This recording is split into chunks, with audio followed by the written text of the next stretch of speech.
Hello everybody, welcome back to my Cook at Home with Tonya series here at Cooking on the Bay. We are in the middle of our 6-week stage 4 lockdown here. So this is halfway through and I thought that we still need some comfort food before spring strikes. So today we're going to be cooking a coq au vin, which is a lovely classic French Burgundian dish that I know possibly lots of you have made over the years, but it is nice to revisit some of these things. There's a couple of different ways that you can do it. Traditionally, it's always done with red wine and beef stock, but more and more often people would prefer to make it with white wine. It can be any nice Chardonnay, unwatered Chardonnay or a Riesling, and chicken stock. And sometimes people even finish them off with some cream, which is particularly nice as well. So I'm going to do a beef stock and red wine coq au vin today, which is, as I said, the more classical style.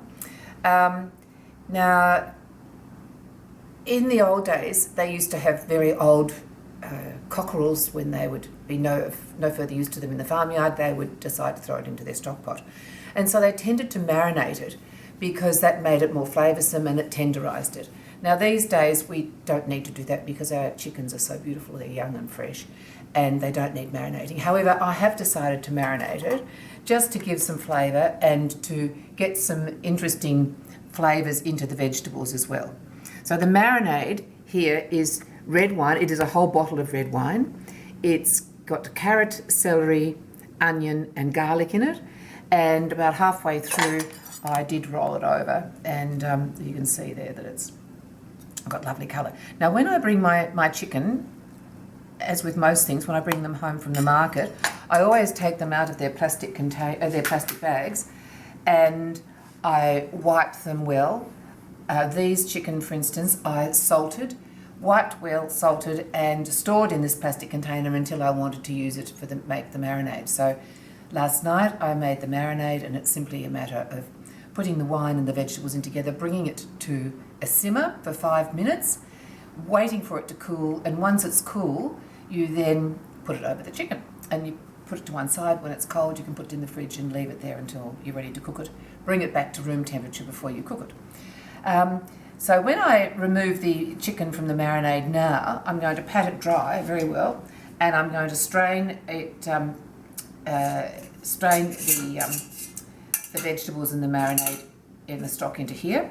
I'm going to add the beef stock and we're going to reduce it. Now a lot of classical writers such as Elizabeth David and various ones discuss whether it should be reduced on top of the stove like I'm going to, or whether it should be reduced while the bird is cooking plus a little bit extra at the end by removing the chicken pieces or the bird and reducing it that way. I think it's easier to reduce it as part of the process. So that's what we're going to be doing. We're also going to be using some little pickling onions. Now I've chosen little echalotts here. There's they're all echalotts, they're red echalotts. But I chose these ones because I thought they were a bit smaller. That one's a bit big for me. But the idea is that you keep them whole. Now to remove the skins very easily, I will show you in a moment, we're going to use some boiling water. So we're going to be cooking up those in some salted water and then we're going to toss them in the pan. The speck that we're using is a lovely thick fatty bacon, as you can see. You can just use ordinary bacon if you want to, but speck is really quite nice. Over in France they always use lardons, and the lardons are beautiful. They're always about this shape. You buy them already cut up and I love cooking with them. In fact, every time I cooked I'd always throw in some lardons because of the flavour that impart into the dish. So we're going to cook our lardons and have that separately, then as a garnish. Then we're going to cook our little mushrooms, which we will do in the pan, tossed in some nice butter and oil, and keep them to one side until we're ready to assemble the dish. In the meantime, we're going to be cooking our chicken pieces, which we will cook in the pan with some butter and oil again and get them nicely golden. Then we will put them in a, bring them out while we cook the rest of the vegetables. The strained vegetables from the stock we're going to then cook, and then we're going to basically put it all together and let it sit on top of the stove for about 35 to 45 minutes. And only at the end are we going to be adding the bacon, the speck and the mushrooms and the little pickling onions. So look, I'll just start by putting some boiling water over these little onions, and I'll just put some water. Oh no, I could put the onion water in there. So after about 5 minutes, you'll see how easy it is for them to slip the skins off. It's a really good hint, because often in cooking classes people will spend quite some time trying to get all the little bits of the skin of the pickling onions, which can be quite difficult. Now the beef stock rather that I have here, you can see there's a little bit of fat on the top there. Now that is only because I've taken this directly from my stock pot. I cooked the beef stock last night and it's still cooking now. So if you'd like to see this, Michael, I'll bring it over. So it's been cooking on the stove for about 24 hours now. And after I've done this session today, I will actually strain it all, cool it down and store it. And when it is stored, it will cool down, and any of the fat that has come out of the bones and well, mainly the bones from the beef. In there are chuck bones, a couple of carrots, celery, bay leaf, peppercorn, leek, and also some gravy beef. Now, it's about 1 kilo of gravy beef. You can use oxtail and various cuts of meat too. But now, if you tasted that meat after it's been cooking for the 24 hours, it's got absolutely no flavour in it at all. Absolutely none. All the flavour is in the beautiful beef stock, and you can see the lovely colour of the beef stock. And the only reason I'm keeping it on the top of the stove at the moment is because I don't want it to cool off for longer than a couple of hours, just to keep it at the right temperature for storage a bit later on. So it's a nice food safe temperature. Okay, so I'll take out the chicken pieces to start with, and we'll pat them dry. I'll just move. Oh, we're going to flambe the chicken too after it's cooked, so adding some nice brandy to it, which will be nice flavour too. Okay, so now this is just for Michael and I, or Michael and me, for dinner tomorrow night. So I'm only doing, and there's possibly a little bit left over for lunch.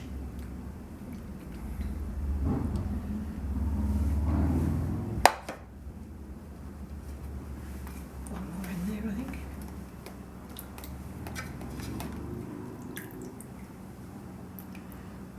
Already it's got nice colour, hasn't it? You can see the flavour's gone right into that chicken. And I just added a couple of little legs. I actually bought Marylands, but you can buy them separately, the thighs and the Marylands, and the legs. But I bought Marylands because that's all they had yesterday, and I just jointed them myself, which you can do by just cutting through in between where the thigh meets the chicken. So now I'm going to get this on so that it can you see that? Good. Oh, and I'm going to salt and pepper it too.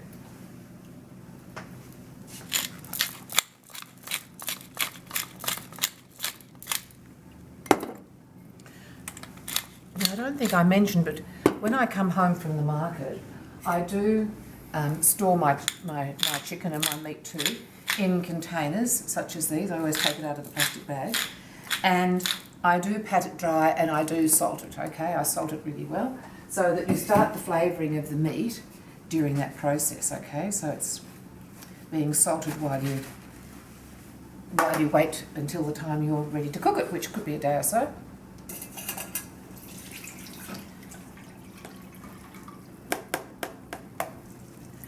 So now with this, there's 500 mils of beef stock, which I extracted earlier.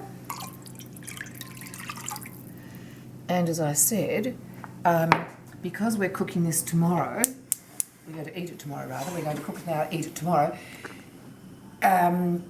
any fat that's come from the stock or maybe a little bit from the chicken skin, it'll come to the surface and you can skim it off. So make sure you skim it off before you cook it. I actually think I might put this over on the other side to reduce so that it's out of my way. So you want to reduce that by about half. So I'll keep an eye on it because it will start off by, we don't want it to boil too much. Now with the little pickling onions,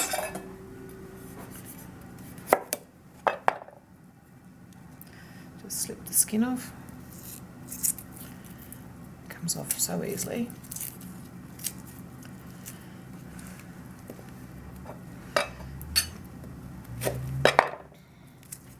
And anyone who's tried to peel these for various dishes, you'll know how hard it is. So it's quite a good tip to put the boiling water over them first.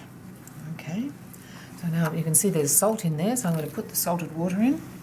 We'll bring that to the boil and just boil it for 5 minutes to soften them, okay?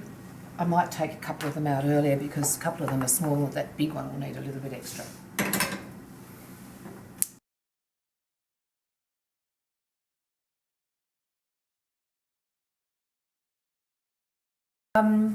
So while they're bubbling away there, I'm going to cook our lardons. Mightn't need all that butter and oil because we've got plenty in the fat in the pan. Now over in France, as I said, I used to cook this a fair bit. It was really good to cook on the barge because the barge kitchen was small. I only needed to use the top of the stove, and chicken was plentiful, and obviously the wine was too, and all the ingredients were available there from the markets. But in France, when I did it, I didn't marinate the meat first. I simply pan-fried my chopped up onions, pan-fried my carrots and my celery. I would pan-fry the chicken pieces. Sometimes I'd use pickling onions, sometimes I wouldn't, just depending on what was available. I would then pan-fry the lardons and throw them all in together, adding some stock and some and the wine, and reducing it, simmering it slowly on the top of the stove. And that way you've got a very easy chicken in red wine with mushroom and lardon each. So I'll just cook these a little bit at a time. It's nice to have some things that you can have. You can freeze it obviously very well. So if you've got any left over, you can freeze it. And it's nice to have something that you can cook the day before. Even now, I think it's nice to sometimes cook something the day before, so you've got an easy, you can have an easy night. It's almost like a night off when you just take something that's been cooked the night before. And also the flavours really do develop when they're cooked and left in the fridge overnight.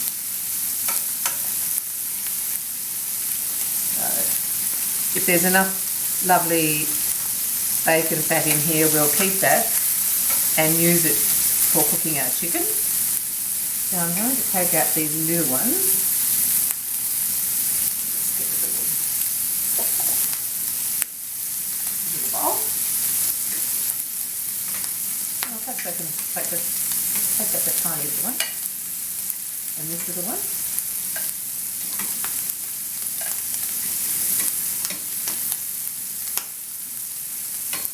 Just a couple more minutes. Those. Just a couple more.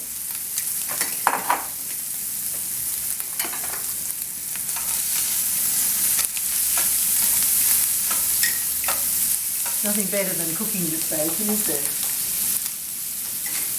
Always smells so lovely in the kitchen.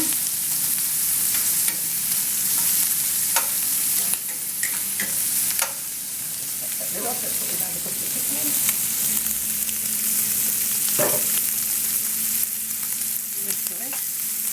Looks good, doesn't it? Smells even better. Lovely.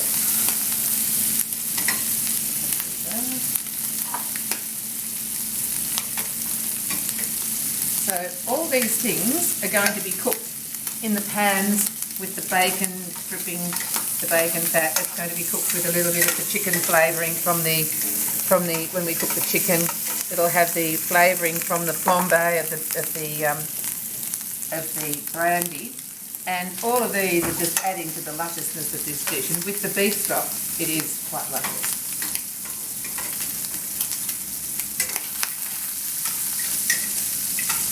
Okay. That maybe just about enough.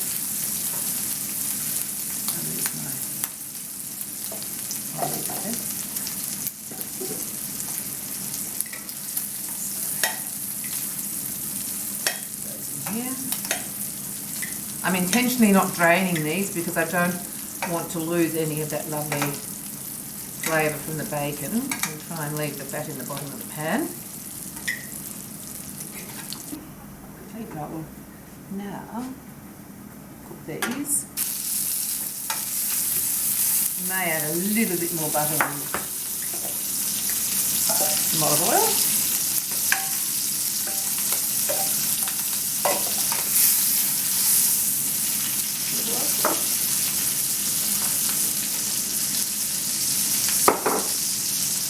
One thing you want to be careful of is not to overload your pan. So this is just simply to saute it until it's nice and golden.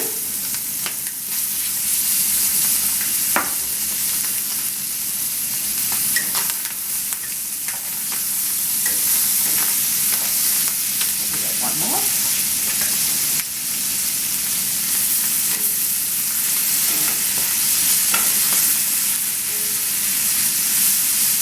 Then we're going to pop it in here, and in there we're going to be adding our bouquet garni, which has some parsley, some celery, some bay leaf, and some thyme in there. So we'll pop that in the middle of the pan to impart some more flavour.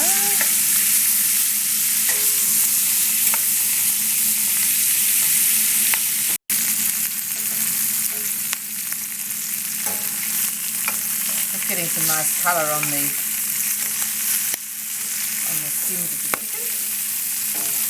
We'll do the same with the thighs.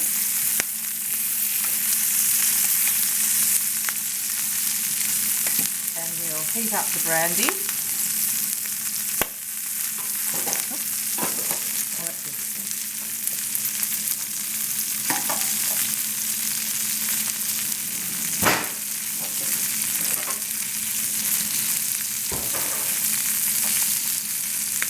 So we'll heat up the brandy and give it a bit of a flambe.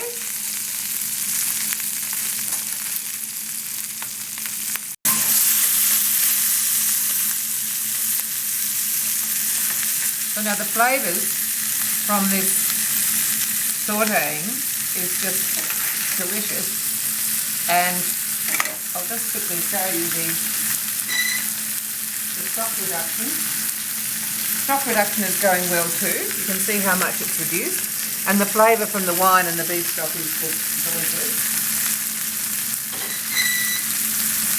Delicious to the nose, as delicious it would be to the mouth. Okay, so now we've got the brandy warming up here. I'm going to return these to the pan to give it a flambe.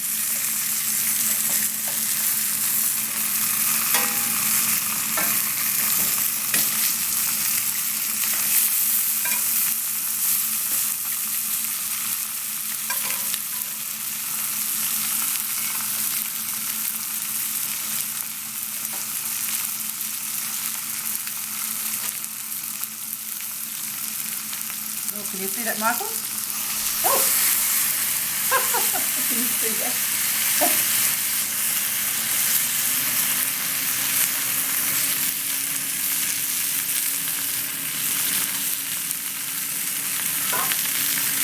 Wow.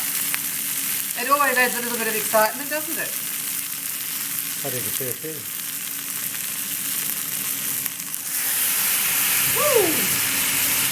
I think that might be enough.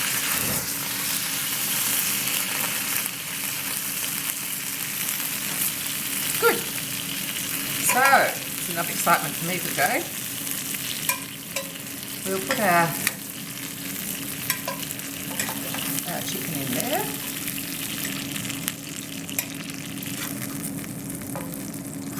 Oh, look, this is still going.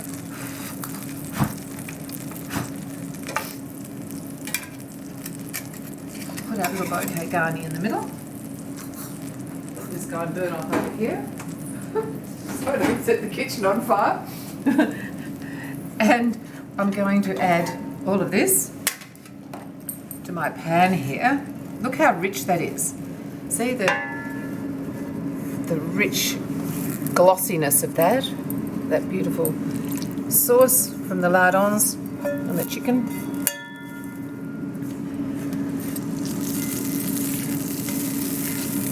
This dish is not for the faint-hearted. It's a very rich flavoursome dish. If you like a little bit less flavour, you need to use white wine. But this is certainly a great red wine winter dish. I'm just wiping that out so that we will now cook our vegetables. So I put a little bit more butter. So some butter.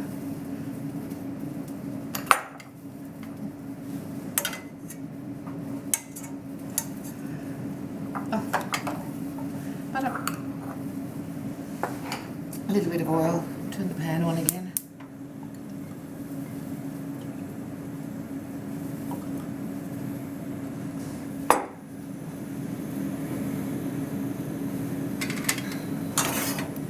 Just check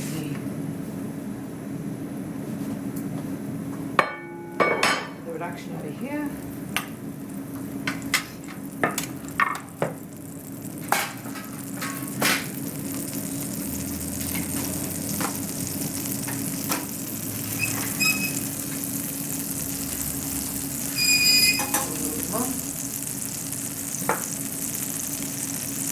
Vegetables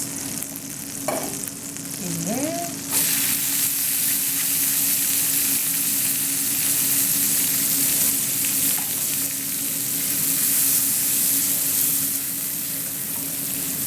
It might be time to give that a little bit of salt and pepper.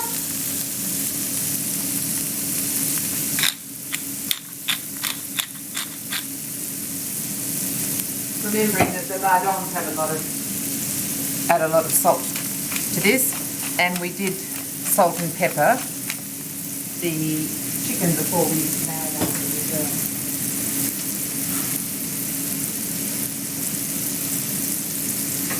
One thing you want to make sure of is that when you do reduce the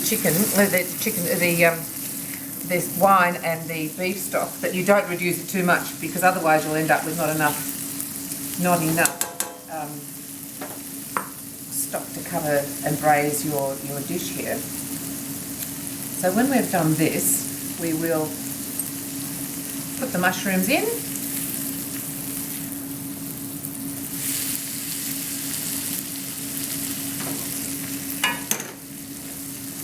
I'll just put that on the hot burner to give it a bit of a boost.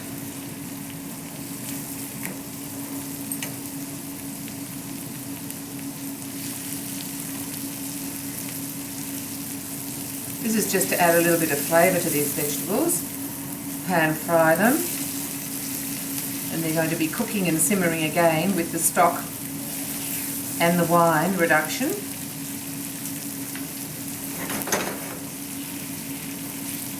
So they'll be nicely flavoured.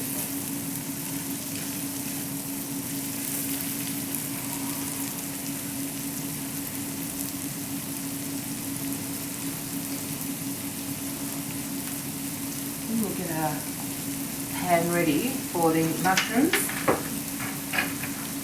and our little spring onions. There we go, that one's almost right now.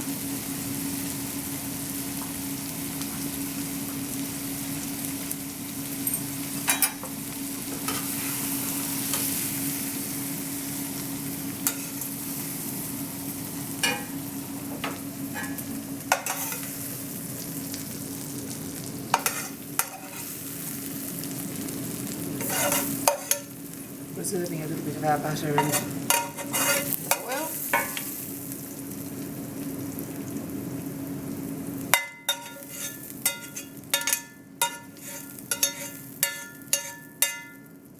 There we go.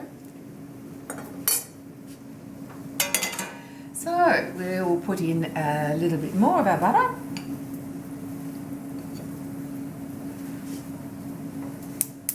Julia Charles says everything tastes better with butter. A little bit more butter. And as most of you will know, that all the dishes in this series, the Cook at Home series with Tonya here, are all based on our low carbohydrate and healthy fat program. So hence the lovely lusciousness of the butter, the olive oil, lots of protein in the meat, and the lovely vegetables. I'll just take this off the stove. Get that nice and hot.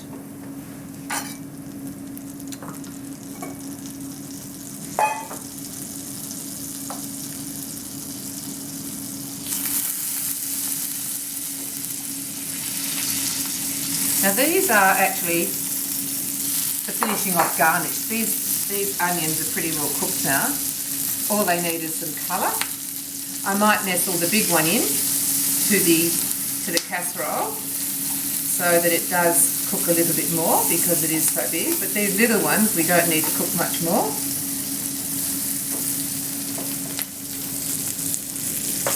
And with this this reduction, all this lovely reduced flavour around the outside is we're going to try and get that into the dish if we can. It's there's a lot of beef stock flavour in that, and it's a shame to waste it. So I'll just pop these little numbers.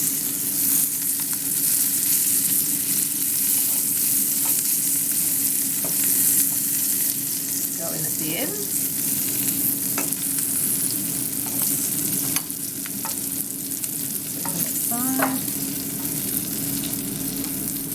The same with these, or good. I might actually add some of the mushrooms in the pan at the same time. A little bit more butter to go with the mushrooms. So while that's humming along, I'm going to put this stock reduction in here. You'll see that, Michael, how I'm trying to get all the nice flavours from around the edge where it's reduced. Try and get that into your casserole.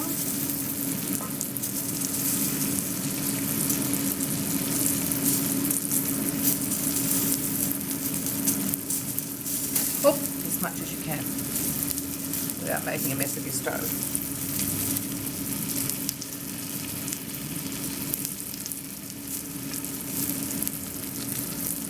I'll continue to get a little bit more of that off. I'm usually quite a clean cook, but today I'm making this look very messy. I'm going to cook that in there. And there. Toss the mushrooms. Now you never want to overload your pan. You want to have it so that the mushrooms just don't, if you overload the pan with your mushrooms, you'll find that they give off too much of their moisture and they actually end up by steaming. And you don't want them to steam in the pan, you want them to simply go golden, and they won't go golden if they're steaming, so that's what you want them to do.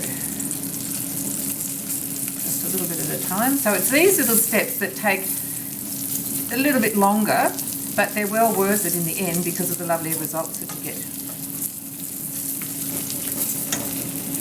So with this now, I'm going to put this on and we're going to simmer it for about 35 minutes while we continue to cook the nice mushrooms.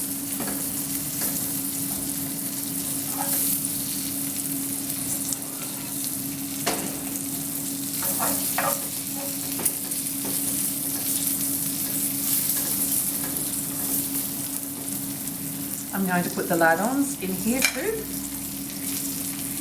so that they will impart more flavour as it's cooking.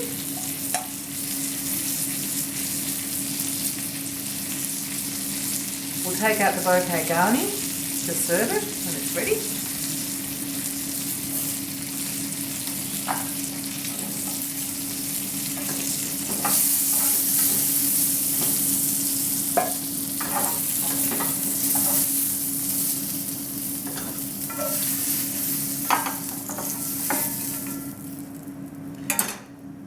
And as I always say when we're doing these programs, it's just such a shame that you can't smell what I'm smelling here, because it really is lovely.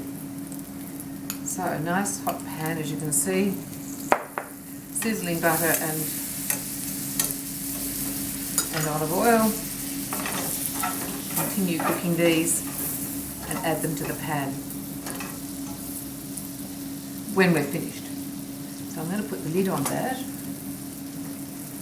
Keep an eye on it so that it just simmers. We don't want it to cook too much.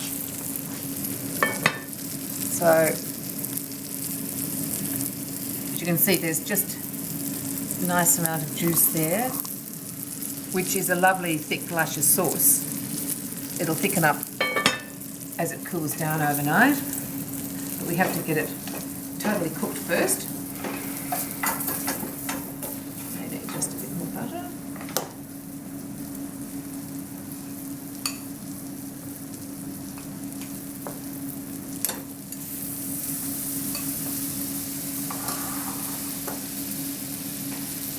You may think that it's quite extravagant using a bottle of wine, but really, when you reduce it down and to get that flavour through your sauce, you'll be very pleased that you do. You don't have to use your very best Pinot Noir drinking wine, but you can use a nice flavoursome wine. I used a Shiraz here today.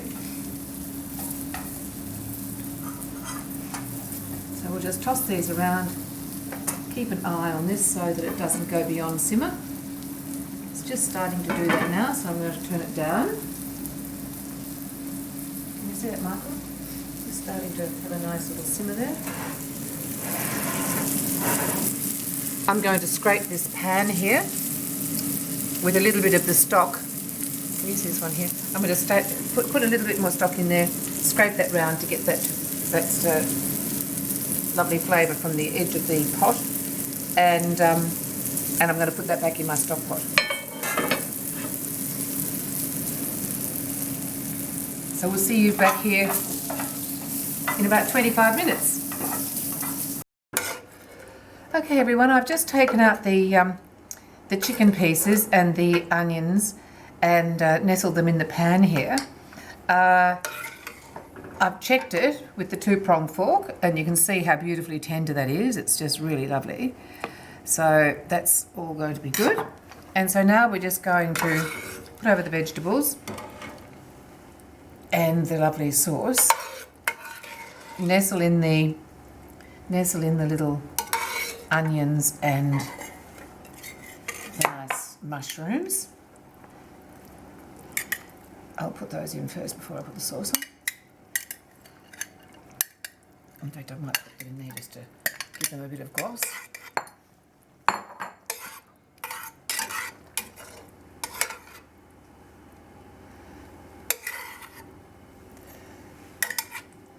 So we'll just dress it up with a little tiny piece of parsley in the middle, just to give it a bit of colour.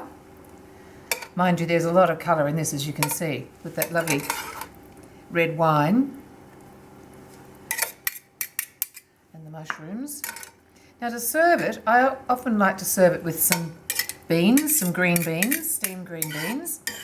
You can see also that I've actually scraped down the sides of this pan to get that lovely flavour from the reduction on the side. And I'll just pour this over. I have tasted the sauce and it is really beautifully seasoned. So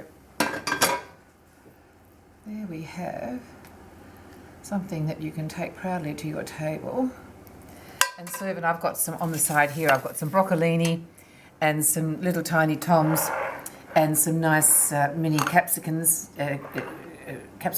and some nice cauliflower puree. And I thought we might just put, it's always nice to have some green in the middle.